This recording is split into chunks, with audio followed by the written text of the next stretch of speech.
Guys, arrammoo kennatu gaafii tokko na gaafatuuf hin deema.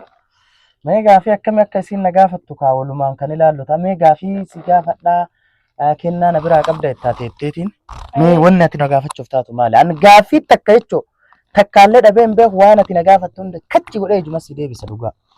Gaafii na si gaafachuu deebisuu hin dandeettaa hin bayyuu? Min danda'a. Yoo dhabdee?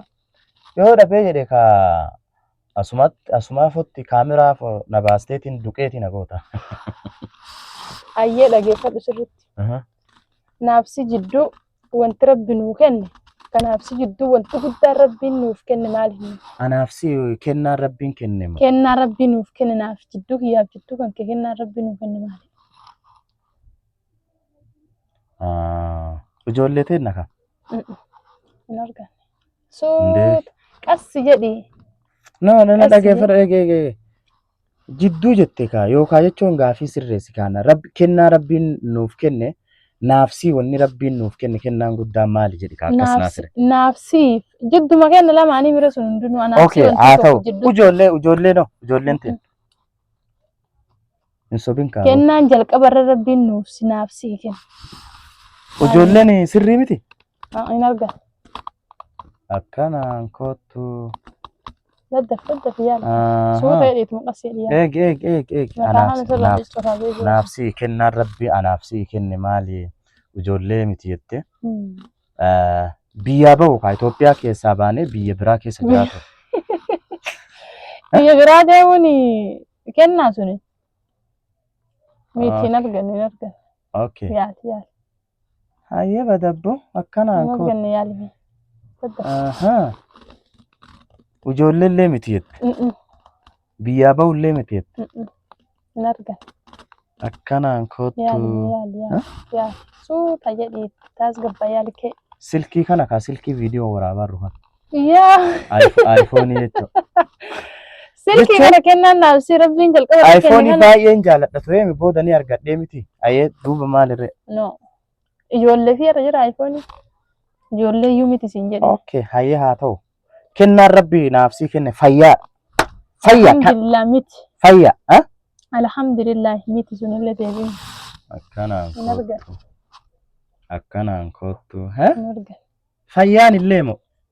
Fayyaan kennaa miti? Fayyaan kenna alhamdulillah kennaa rabbiiti ammoo si duratti illee naallee rabbi kenne si naa duratti illee si kenne sunini eegaa naafsii jidduu kiyyaaf jidduu kan keetitti kennaan rabbii nuuf kenne. Kennaa rabbii nuuf kenne guddaan. Ayi bishaan dhugaa.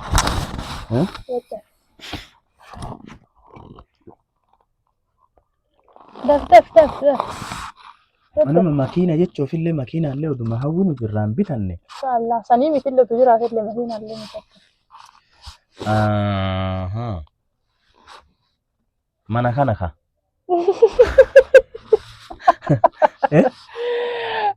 Deemtee mara keessa nu fitte.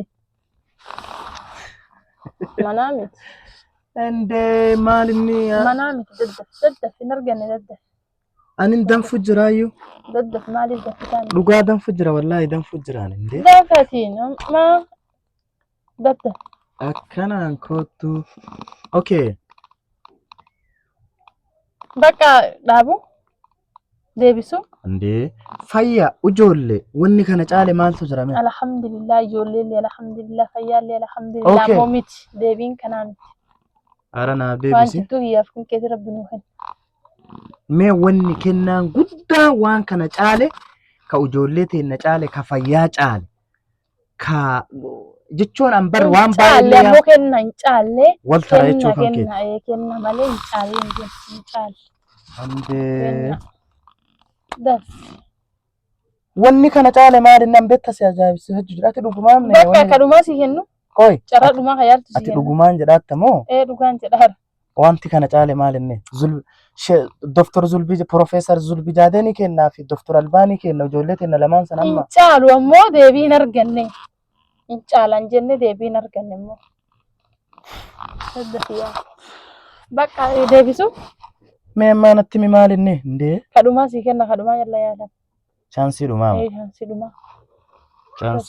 Chaansii dhumaa. Chaansii dhumaa. haadhaaf abbaa keenya. Daddaf akkasii miti hin arganne. Hin arganne daf. Deebisuu? Anaadee ani hin dandeenye yoo bakka hundee. Dhugumaan ammoo kenna waan kanniin cufa wanti caale maal inni naa galu ansi ajaa'ibsiifachuu jira mee naayyuu namuddu jira natti mime. Kennaan rabbiin naaf si jidduu kenna ijoollummaa keenyatti wal jaalannee kan nama biraa utuu ani hin jaalatiin ati hin jaalatiin akkuma lafa haane wal jaalannee wal argannee waliif dheebonnee wal argannee wal fuune jalqabarra. Oh my god. Okay, hayyee badabbo. Akkas. Yani ijoollummaa keenya wal fuudhuu yookaan wal jaalannee wal argannee wal jaalannee kaane beekta. Wal fuune beekta. Oh my god, oh my god, oh my god.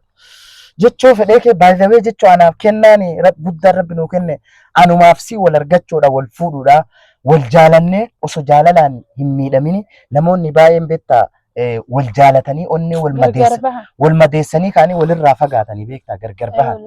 Garuu nu ammoo akkasitti ijoollummaa keenyaan biqqeennatti waluma jaalannee ati garuu nama biraan duratti hin jaalanne garuu an akkas jedhee hubadha. Jechoof silaatinu waan cuucurraa bikka burcuqqoo tanaa wayi maaliin nama jaalattaame na'aayyuu wayyaa gaafsan. So akkasi wal jaalannee wal dhabnee osoo hin miidhamin wal fuudhuu keenya wal argachuu keenya jechuudha. Alhamdulillah ya rabbi. Oye dadi. Wallahi kun gaafii ajaa'ibaati guys. Oh my god, oh my god. Dhugaatii zita ajaa'ibaati waan ajaa'ibaa na yaadachiifte dhugaa. Waan ajaa'ibaa na yaa. Guys gaafii kana akkam gaafiin kun sirriidha? Mee koomentii irra yaada keessan nuuf kennaa galatooma.